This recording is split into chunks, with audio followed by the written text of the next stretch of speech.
gerek. İman olsun yerine bedeni illere gerek. Gece ve çeklerle ve yakmaya gerek.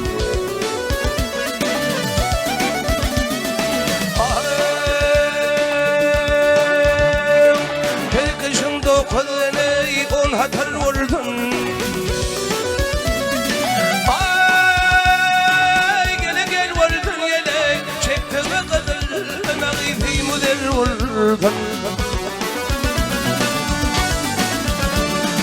Rağlı cevherden ve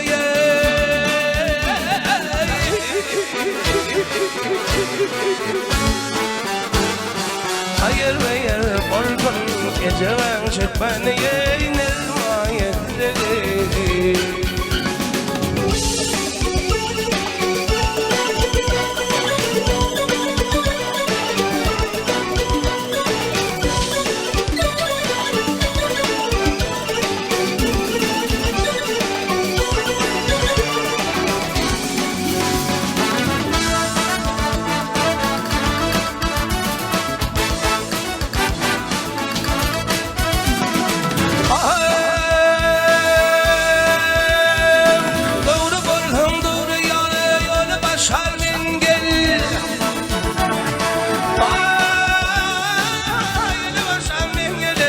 Alpinler gümüşten ağıyla işlermen.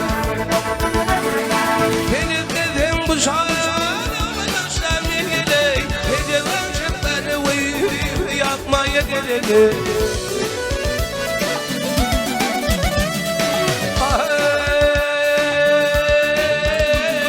Şah Abbas Haydar'ı almıştır yaşam.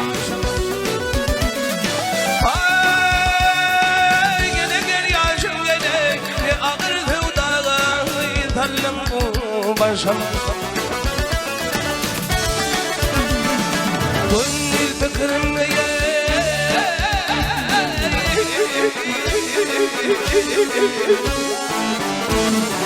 hagideler düşün geceven çekmeni yeğner mayetleri.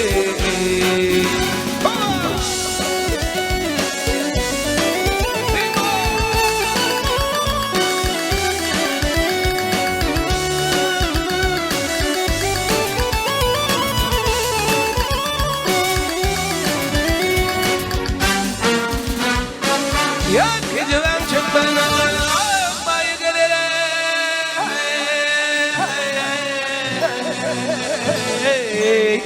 Çıkmana geceven ey nermaya gerek.